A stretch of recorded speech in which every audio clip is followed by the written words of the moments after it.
CM Jagan కు వివేక సతీమణి సౌభాగ్యమ్మ లేఖ రాశారు.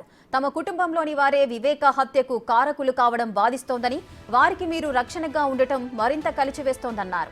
తమ పట్ల పార్టీ నేతలతో పాటు మీ అనుకూల మీడియా చాలా ఇబ్బందికరంగా వ్యవహరిస్తుందని వాపోయారు. న్యాయం కోసం పోరాడుతున్న సునీతను హేళన చేస్తూ నిందలు మోపుతున్నా, టార్గెట్ చేస్తున్నా మీరెందుకు మౌనంగా ఉంటున్నారని ప్రశ్నించారు. వివేక హత్యకు కారకులైన వారికి ఎంపీగా అవకాశం ఇవ్వడం సమంజసమేనా అంటూ నిలదీశారు. చివరి ప్రయత్నంగా న్యాయం, ధర్మం గురించి ఆలోచన చేయాలని కోరారు.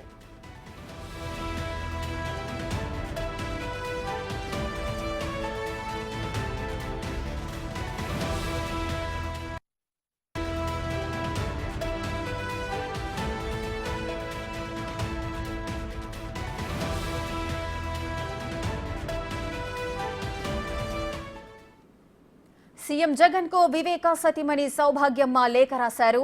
తమ కుటుంబంలోని వారే వివేక హత్యకు కారకులు కావడం బాధిస్తోందని, వారికి మీరు రక్షణగా ఉండటం మరింత కలిచివేస్తోందన్నారు. తమ పట్ల పార్టీ నేతలతో పాటు మీ అనుకూల మీడియా చాలా ఇబ్బందికరంగా వ్యవహరిస్తుందని వాపోయారు.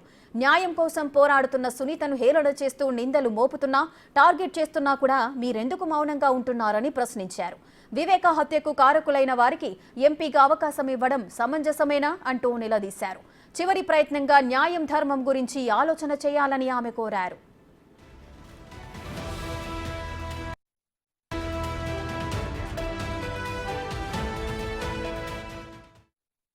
చిన్నారను అన్యాయంగా ఎమ్మెల్సీ ఎన్నికల్లో ఓడించిన వారితోనే సంఖ్యాబలం లేకపోయినా కూడా ప్రలోభాలతో, అధికార బలంతో ఓడించిన వారితోనే ఈరోజు చట్టా పట్టాలు వేసుకొని తిరుగుతా ఉన్నారు అనంటే దానికి అర్థమేమిటి అని చెప్పి ఈ సందర్భంగా అడుగుతా ఉన్నా.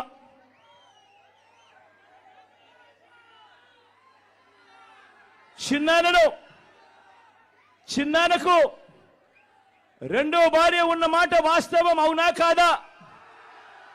ఆ రెండో భార్యతో తనకు సంతానం ఉన్న మాట వాస్తవం అవునా కాదా? అవినాష్ అక్కడికి ఎవరి ఫోన్ చేస్తే వెళ్ళాడు వంటి అనేక ప్రశ్నలు